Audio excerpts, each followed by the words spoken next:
Thank you all for your patience so far.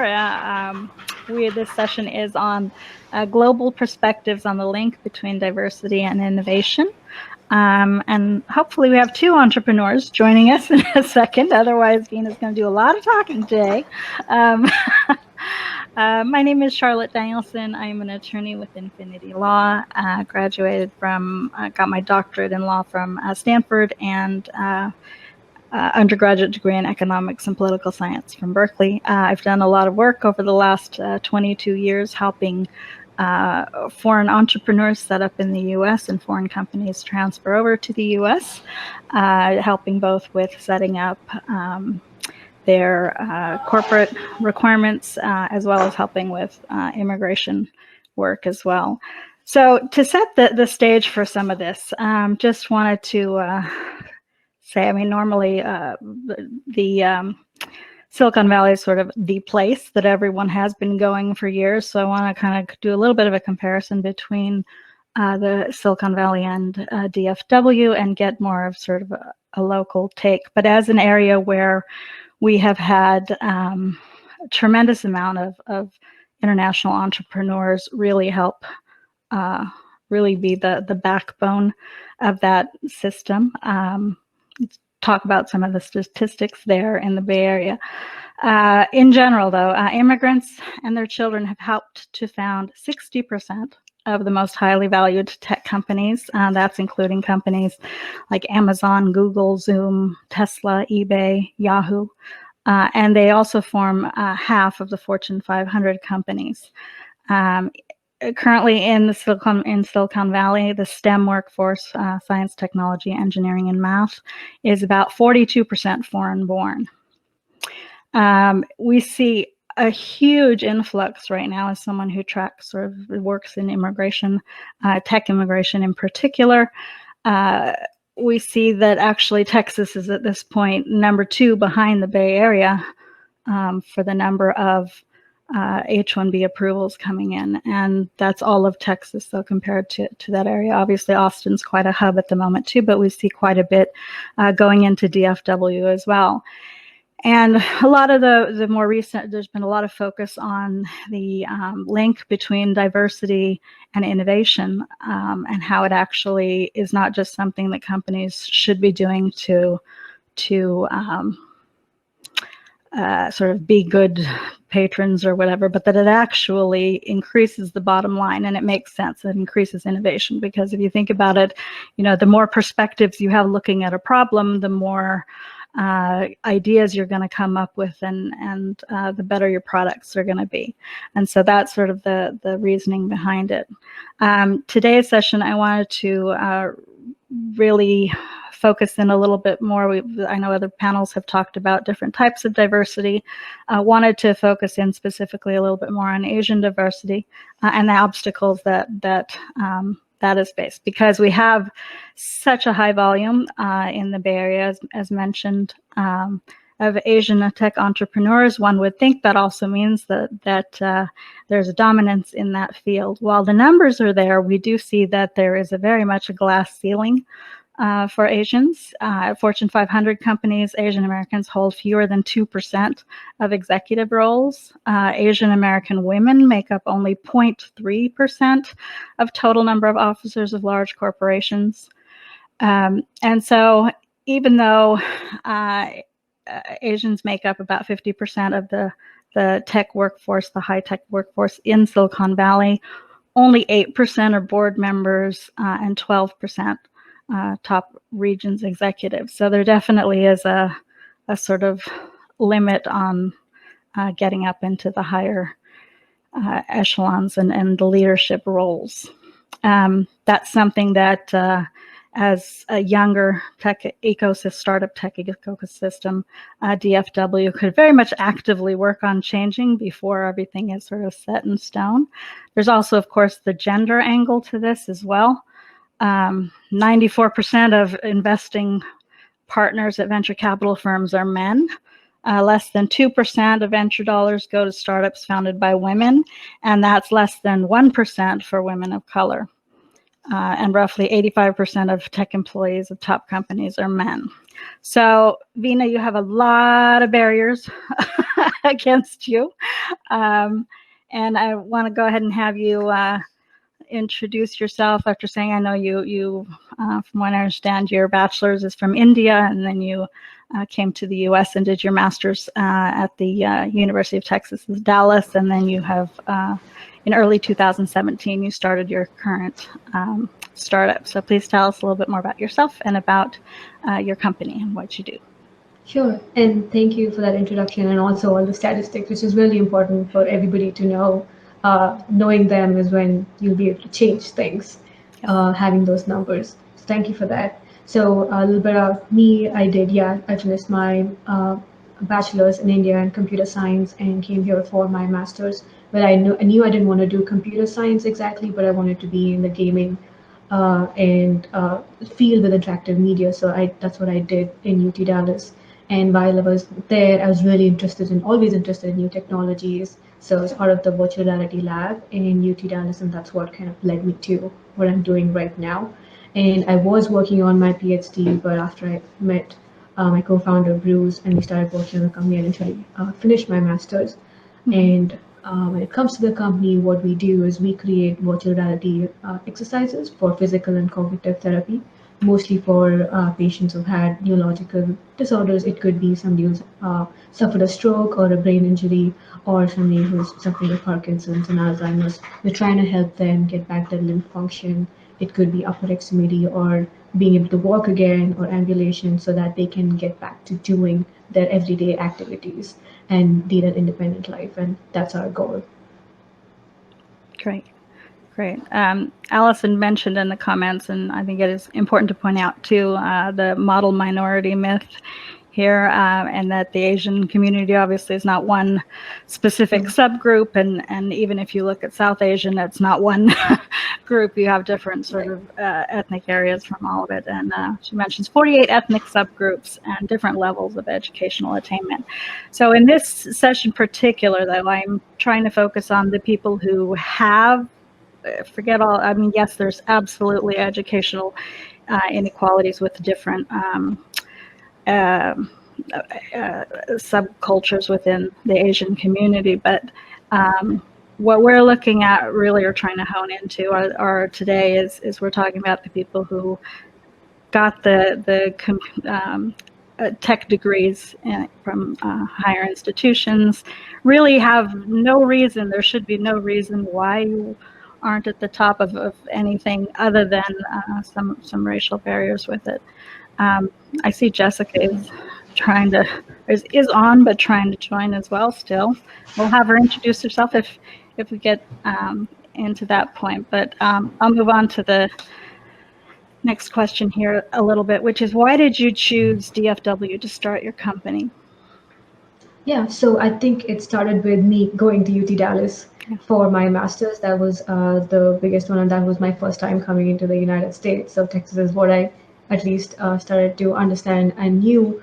But I had internships in Silicon Valley, so I spent about 6 months there, and it's definitely very different. There's a lot more people creating companies there, but I saw there was it was good and bad. There's this competitiveness where everybody wants to start companies, but it's still people who already have a network to start, and it's also much more expensive to be able to hire developers there. So when I was thinking about it, I always wanted to start a company for sure. Whatever happens, we get through all the immigration stuff too. But and then when I thought about it, Dallas DFW has a really good ecosystem for entrepreneurship, and it's getting better every day. So I kind of started with taking entrepreneurship courses in UT Dallas, even though that was not my field. I was doing my PhD, but I could still I took some classes. That's when I started to think about ideas for a company, and it just made sense because I can't say I had a network then because it was just 2 years in the country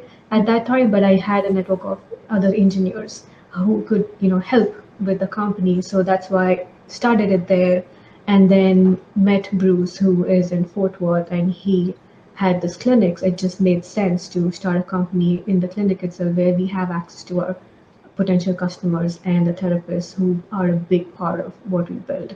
So it was many different decisions, though when I came into the country, I thought I would get my master's and go to Silicon Valley, and that was the path that I had kind of written down for myself. And a lot of my friends are in Silicon Valley.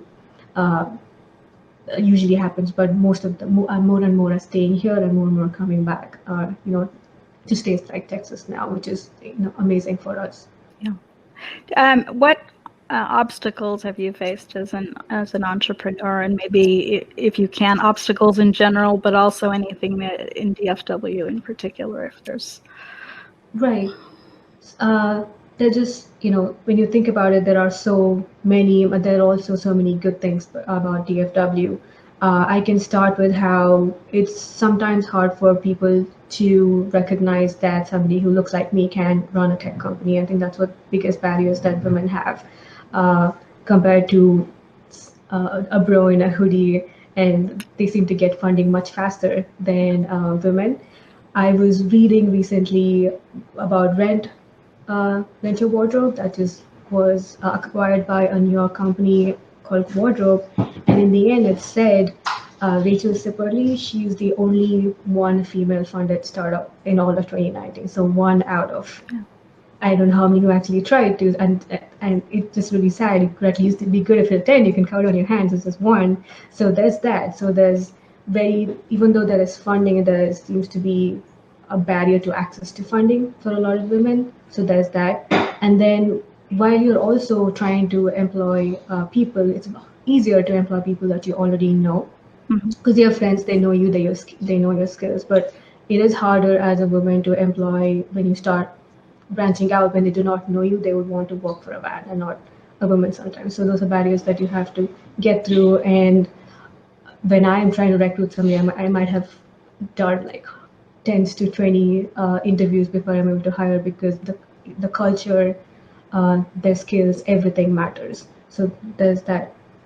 And then and also people taking you seriously, sometimes that does, unless they, when I go to pitch competitions or any speaking skills, I know that by the end of it, they like me more than probably in the beginning, where they're not really expecting much. And then as you talk about the company and the achievements they've made, they come back to me and say, okay, you've achieved a lot. And I was not expecting that. I've been told that before, which is, you don't, people come in with the bias, which is again something that we need to work on, that women and people of color run into. And I can talk about, I've been lucky that we've had a funder from the beginning, where I decided that for till we reach some revenue milestones, we are not going to raise funding, because from the statistics that you just told me, it is really hard for women to raise funding. So my thesis was, I will not waste my time trying to raise funding, which could yield results or not, but I can still do a lot with the amount of money that we have and reach all our milestones that we want to. So by that time we go for funding, we have de-risked the company so much. We have attraction, we have revenues coming in, especially in healthcare. Uh, it's even harder because it's a heavily regulated uh, industry. So we're making sure we're de-risking the VCs by the time we go there. So that's one of things. So we've done a lot with very little funding, and that also is the same thing with other women and people of color, because you don't have funding, people end up doing a lot more with the less amount of funding that you have, which is good. When you think about it, if there are VCs on this talk right here, your money will go a long way. So please do. Uh, Yeah. yeah, take a meeting with women and people of color too. And Yeah. I think that's about what I have. And then it comes to funding and immigration, right? I have many friends who are very smart, I'm sure much more smarter than I am, have great ideas, but they cannot really start a company because of immigration Yeah. barriers. So I love the work like Cameron Cushman, had done previously, and you are doing that. You're helping these immigrants find a path. So there are other visas like O1 visas that entrepreneurs can use, but you still need help from the community, help from VCs. Having an investment really helps. So the more companies get funded that are started by immigrants, the more chances that they will be able to stay and grow that company into these Yeah. billion-dollar, trillion-dollar companies like Apple and Tesla, etc. Yeah, what people might not know, because you hear a lot in the news in general, but there actually is no such thing as a startup visa, even though a lot of other countries are being very smart about this and starting startup visa programs. Our system is such that it's set up for how business looked way before startups existed. So the startup community as a whole, immigration has not changed at all. To adjust to that. So it's based on a big multinational company sending someone over here, and that's the most, or having tech employees come and work. But you're sort of limited to working for someone else and not being an entrepreneur, and we have to kind of find a way to work around all of these existing old, outdated rules in order to have more immigrants actually come and start companies here locally. And it's easier from places like Europe than it is from a lot of the Asian countries, which of course is another racial barrier which shouldn't be there. I wanted to also make a quick comment on one of the things that you mentioned about venture capital. There was a study that was done that sort of looked at actually pitch competitions and what venture capitalists, the actual questions that they asked female founders versus male founders, and that there actually was a huge difference in that. And one of the things is that they talked to, when they talk to a male startup founder, the t-shirt or the sweatshirt and the hoodie sweatshirt and the tennis shoes, they're asking him, oh, so what's the potential of this company? And he gets to talk about sort of the positive and how big it can be. And with female founders, they ask, well, it's much more of the sort of hedge bet. How are you not going to fail? How are you going to keep this from changing? So the actual, and if the woman answers the question as is, she's already kind of, the mindset for the entrepreneurs is, for the VCs is that, it doesn't have as much potential or growth. And so one of the things that some programs have been doing is really flipping that around to teach female entrepreneurs to sort of avoid that question, reframe it, and answer it in terms of potential. And really understanding it's an area I think that does need a lot more research and a lot more training for female entrepreneurs about the bias that exists so you can work around it. Because you talked in your story there, you mentioned some of the sort of how you're working around because of the limitations that you have as a female founder. And that's what women are doing. But the more knowledge that we have and share, the better that becomes. Because if you know that that's a bias, and it's subtle things, it's always little things that make it something that you might not be aware of. Yeah, go ahead. Yeah, I mean, thank you for bringing that up. That has definitely happened to me. And even though we have not seriously fundraised, I have done a few pitches. Hi, Jessica. Hi, Nomi. Okay, great. Awesome. Wonderful. Sorry, Cool. did you? Yeah, I can just finish my thought keep and going. then Jessica can go. She's got a cat too. Hi.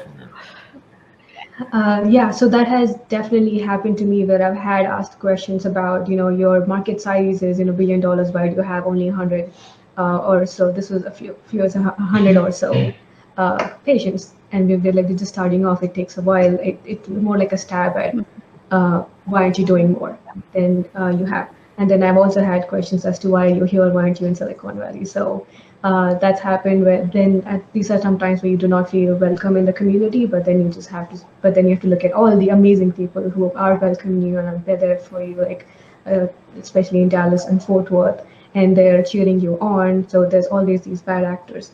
And then that bias also comes to the part where these bros and hoodies are always told you're a genius. Yeah. And there's been a study, I think, long ago, where I think it was for school kids from kindergarten to higher, where the kid was always told you can do whatever you want, you're a genius. And then there was another group that was always said you're not good enough.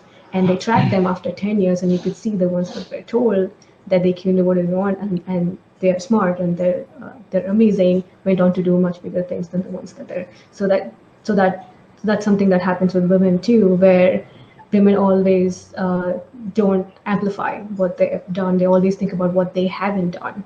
And that's also, I used to do that. That's also in the back of my mind when I think about maybe my male counterpart, when they talk about their business and what they do. I'm like, oh my God, you're doing amazing things. And then when I talk about myself, like, oh, it doesn't actually sound that great, even though, my company has done amazing stuff. So that's something the women have to work on and how they talk about themselves. Okay, Jessica, thanks. You finally made it on. That's great. Let's go ahead, and if you can tell us a little bit about what your company does, that'd be great. Okay, thank you. Thank you so much. So basically, my company is Eye-Open Innovations. We design technology for hospitality. I know it's a very challenging time for hospitality right now. So why we have this idea? So just tell you about our background. So I believe everybody loves to travel. One day I asked my girlfriend, who's an ER surgeon, when you are travel, what's your most concern? And she said that when I get my room key, open my door, I want to know there's no one in my room. Haha, we got a moment. So that's our why we create our vision. In between, that's our journey. And also, I found out the research shows that 90% business women travelers, they don't feel safe. So our product is combining sensors and cloud-based platform to detect in-room presence. So basically, our products add an extra layer safety and awareness for hospitality and guests. I believe this will change the hospitality guest experience, especially after COVID-19. It will change a lot of paradigm shift. Great. Wow. So can you tell me why you chose DFW and what obstacles you've faced there as an entrepreneur? So as you can see, I'm from another country. Mm-hmm. So I choose the Dallas-Fort Worth because I married my husband. He's Texan, so, Okay. so I don't have any choices. And I believe Dallas-Fort Worth is kind of booming city and a tech city. So I think our company can add more value to the city. Great. Great. Yeah, we were talking a bit about what the climate is like. We're focusing a bit on differences in treatment for Asian Americans versus someone like your husband, a local Texan. What do you think the climate is from your perspective in DFW for Asians? So basically, the climate is very similar, like Houston. So it's very humid because Taiwan is island. I mean, like not in terms of climate, but like yeah, I know. Overall. Is it welcoming? Do you experience a lot of what you call microaggressions or things, or the fact that you are from Taiwan and coming over, is that something that makes people more hesitant with your company, or those types of experiences? Yes. So yeah, so the climate is pretty similar. So when I entered the US, so I do have a little bit culture shock, even though my background, I teach English. So I'm very familiar about the culture here, but the climate is kind of very different cultural. So we are very kind of Asian, very social, very close together. Right now, we have to think very independently. Mm-hmm. So it's kind of very different. And I'm problem solver, so I will always see the root. And the US side, they kind of, what's the most important? We need to solve the question, the problem. So it's kind of two dynamic shift. So me and my husband, we talk a lot about kind of what's differences between Asia and the US. So if we combine the two, it will be very, very strong dynamic, the overall solutions. Yeah, that was kind of you missed the part. We were talking a bit about how diversity, especially global diversity as well, has a huge impact on increasing innovation, because different viewpoints lead to a problem, lead to sort of different ideas, and ultimately the product or your idea becomes better by having more input. More perspectives on input.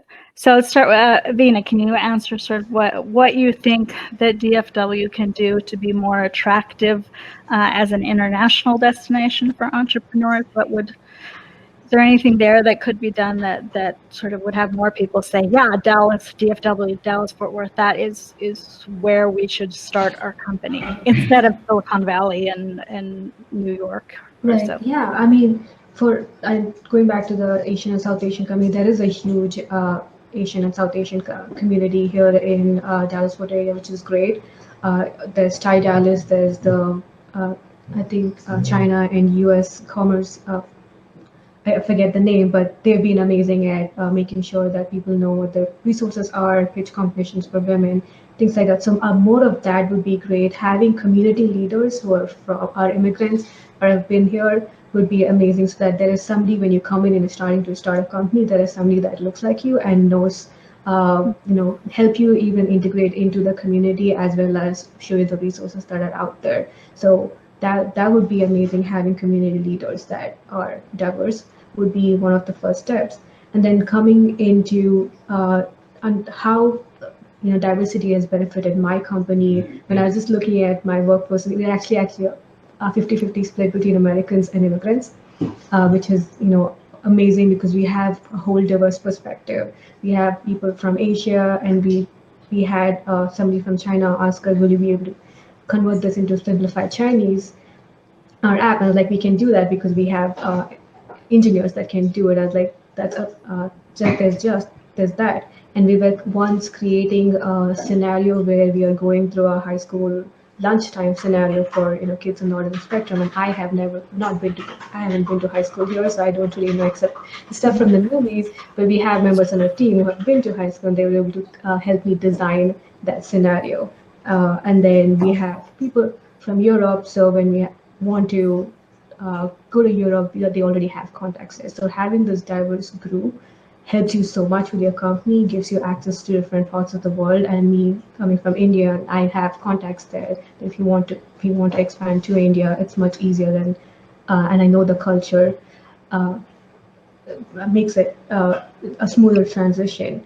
And showing all of that and having a diverse team, and when somebody starts a company, being able to get a diverse workforce, which is, I mean, there are lots of Asians and Indians and Americans here in DFW, so it's a perfect melting pot to start companies and have a diverse group. And it just starts with building that community, helping with immigration. Obviously, that's the biggest part. Showing them what ways to immigration there are.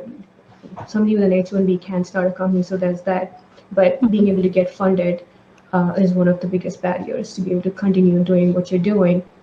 And then I think there is an O1 visa, right, for entrepreneurs. Sorry, there's a visa called O1 for entrepreneurs. Yeah, it's extraordinary ability, which is a difficult one to get, but it depends on which country you're from and how likely it is that you can get it. You have to basically show international claim kind of in your home country in order to be able to do it. There is a huge barrier to that one, but more education on it might actually attract people to the country and to DFW area, saying that maybe this is a pathway for you because you've already accomplished so much, and you don't have to wait for a green card for the next 10 years, because that's the timeline for Indians and Asians to get a green card right now. Yeah, that's something also to just stick in there while we're since you brought it up. The timelines are insane. It's for specific countries. India, for example, is one. China's another.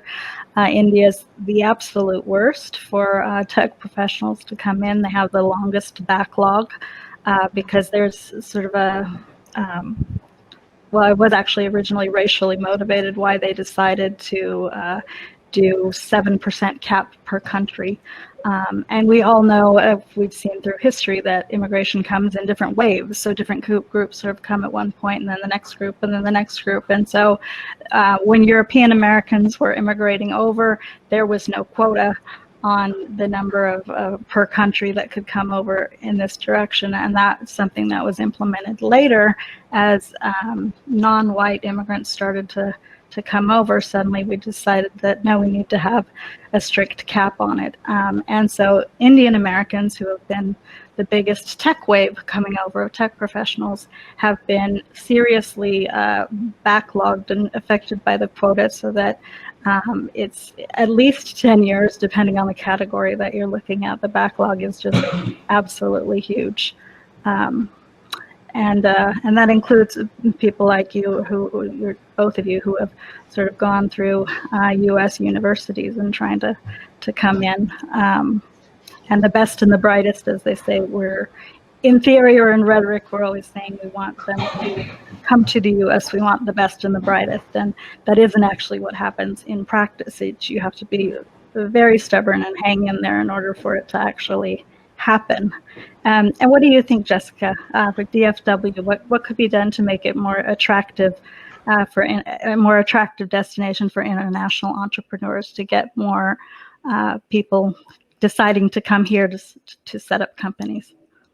Yeah, so basically you're right. Kind of, because we are so social. So, and when I land in Dallas Fort Worth, I'm alone. Only one person I know is my husband. So I think, to unify more communication, most importantly is access more resources.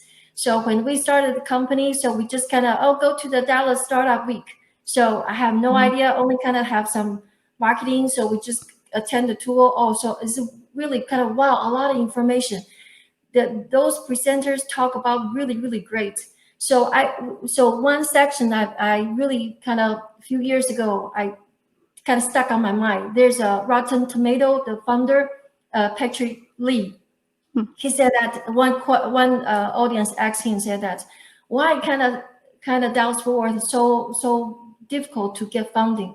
Why Silicon Valley is so easy? So his answer will be, because Silicon Valley already have very mature big trees. So when the big tree kind of come very successfully, so when the fruit landing, low-hanging fruits, they will grow so much organic, and the ecosystem for small companies easy to kind of booming. So Dallas, I think, is a kind of the hub. Dallas Fort Worth is kind of hub.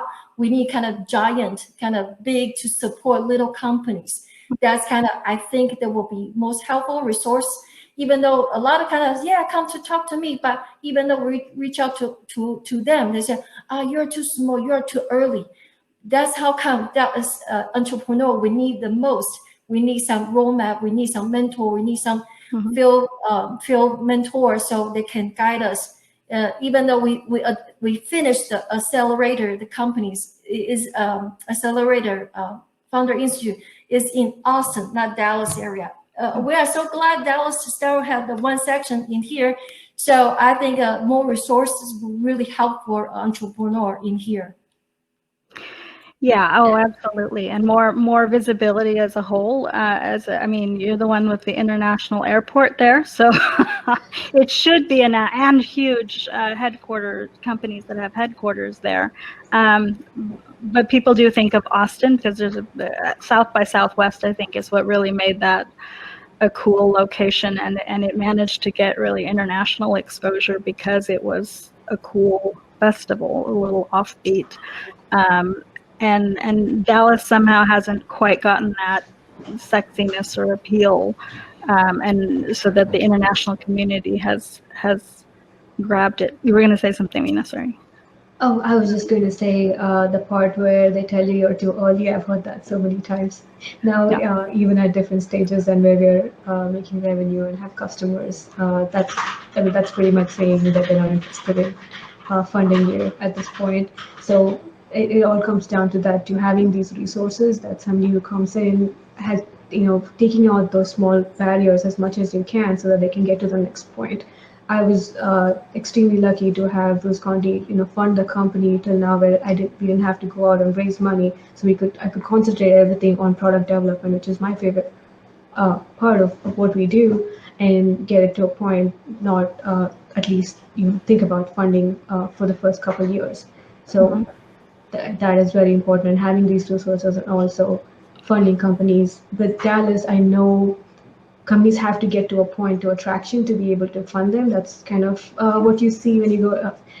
You say. Kind of next. Yes. Yeah, so like how do you get there without the funding and the resource? Because most of the time people are probably working on, they already have a job and probably working on it, on as a side hustle, because it's really hard for somebody to just leave their job and start working on an idea without, especially if they're a family.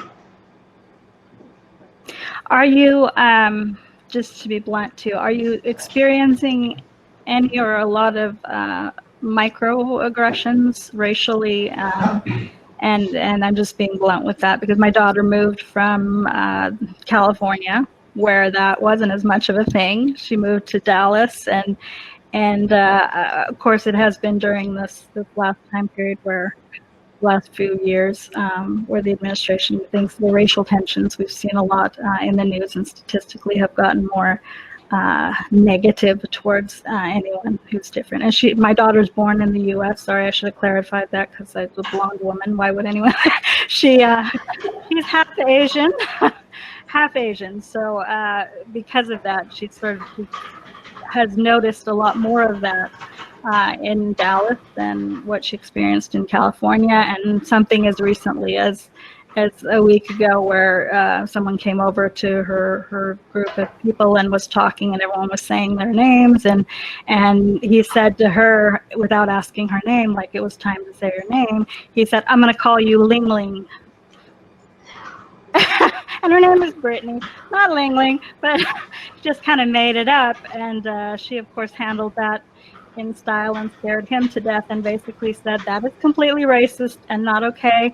And I'm going to count to 5. And if you're not gone by then, you're going to want to be. And she did a little countdown and, and he left real quick. But like that level of overt racism is something that she hasn't experienced in California. I mean, there's always sort of smaller things, but then again, the Bay Area is more diverse as a whole. Just wondering what your experiences were. And I know you mentioned you'd been in the Bay Area as well, so you actually have a little bit more of a sense of comparison there for it too. Mm-hmm. Yeah, so I think I've not had overt aggressions like that, which I feel I should count myself lucky. But for at least the first couple years, I couldn't really understand what microaggressions were. So I think when I think back upon it, now I understand that there was some kind of racial intent with what people are trying to do. And a lot of times when I tell people my first name, they always ask for my second name, even though my last name, sorry, to understand where I'm actually from.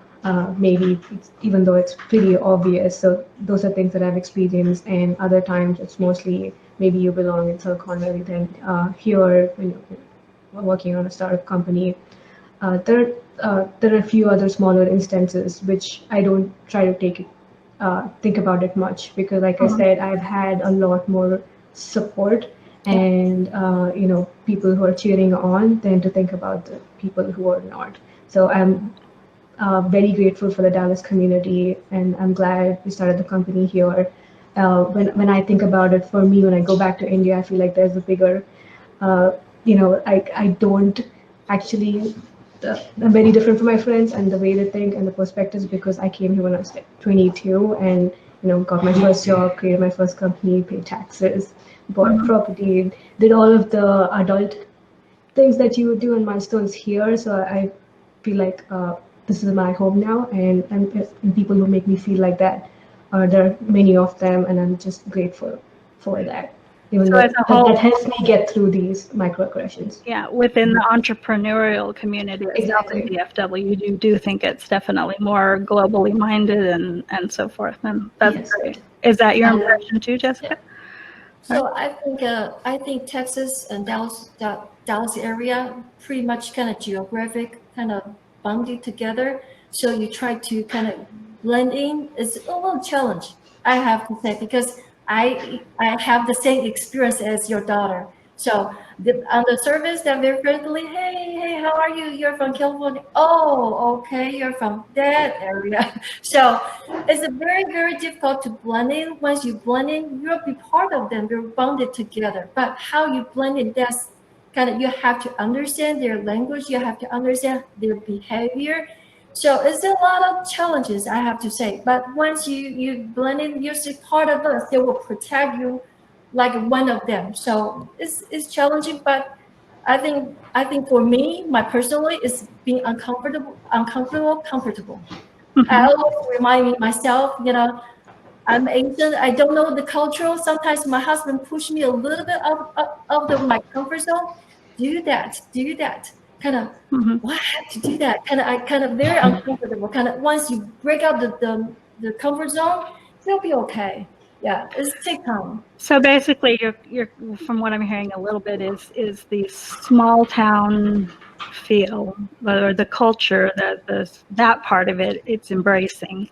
So Correct. you kind of feel like it balances out in a way Yes. that Even yeah.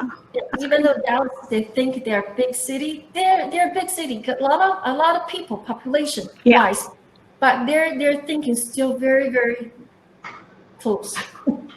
Yeah, it's a community. It's built up Yes. as a community, and once you kind of get in, more so than some other areas, and probably the entrepreneurial hub, is that what you think, Vina, as well? It's much more of a community focused, and once you're kind of in doesn't matter.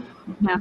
I mean, I love the entrepreneurial community in Dallas and the DFW area. I think everybody is amazing, and you connect with them because they're going through the same thing that you are, trying to build a company, trying to get funding, getting customers. So you're on the same wavelength, and that's what brings us together.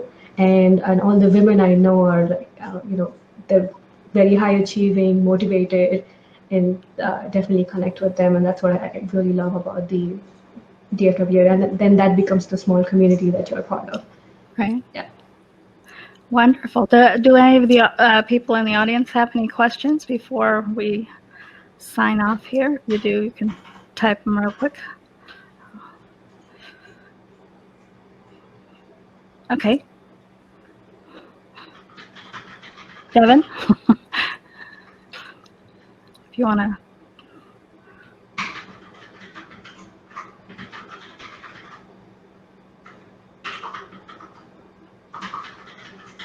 Oh. Wonderful. All right, we'll see. Well, one of the things.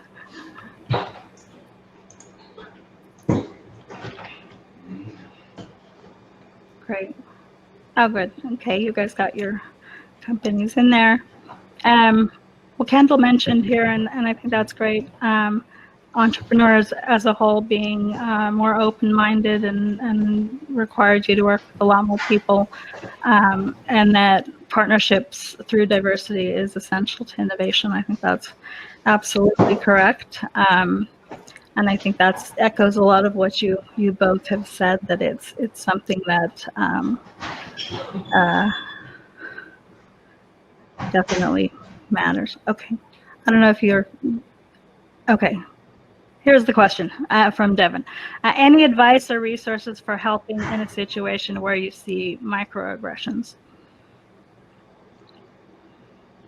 I think, yeah, I am an introvert, and or at least a shy person, or was. I'm better now. So in the first couple 3 to 4 years, I don't think I understood the microaggressions. And what happens to women is you kind of bottle up, you can't really say anything, but you have really good comebacks after that after the situation. Think about it right after you've left. Yeah, and like, this is what I could have said. So now I'm definitely, it's a good thing nothing really bad has really happened. I'm lucky for that and grateful for that. And if it does, I'm gonna go with what your daughter did. Talk to them. This is racist. This is not right, and you'll have to be right now. That's probably what I do. Other than resources, I can say the communities that I'm part of, the Female Founders Alliance, All Raise, Women in XR, mostly for virtual ID. So all of these groups have a lot of sessions that go on about how to deal with being a tech entrepreneur, a woman and a tech entrepreneur, how to deal with microaggressions in your workplace, and leading a team as a woman. So I would say go to those resources, and there I've had amazing advice from women who have raised money and have been in the scenario, who are my role models now. That is true because I mean both of you face it on two levels. It's racial and then it's also gender. I mean I think every woman has even if you're not a racial minority, you know, we've gotten those things that we don't necessarily, we get so used to them that we don't say that's sexist every time someone says something. But maybe we should be. I guess that's kind of the question is, should we or shouldn't we? But maybe it's a thing that needs to be made more aware of. What about you, Jessica? Any advice for in a situation with microaggressions? Yeah, so as a kind of minority, I always go through kind of minority. Sometimes I go to minority website, SBA, something like that, but I'm not the other cover. So so it's hard for me, even though I try to get some resources help, but I think for me, I just kind of have kind of the grade in, we are problem solver, just kind of punch through in.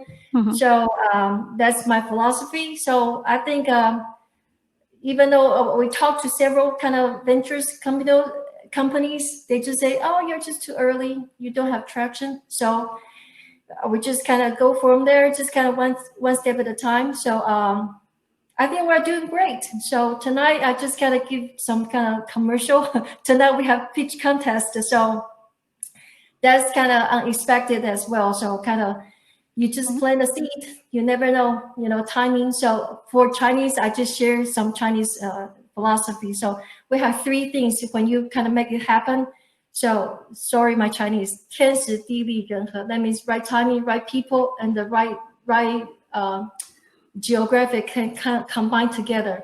The miracle will happen. Yeah, like a YC commentator say, miracle will happen.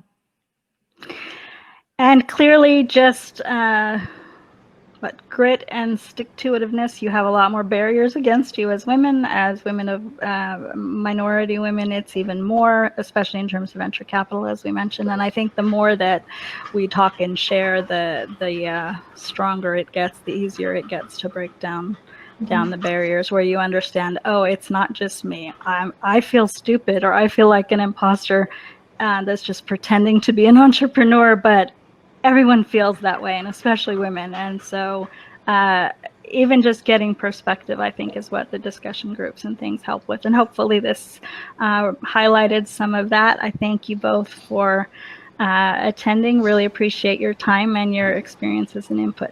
Thank you so much. And thank you to everyone attending. Thank you. Thank you so much. Have a wonderful day. Thank you. Bye-bye. Bye.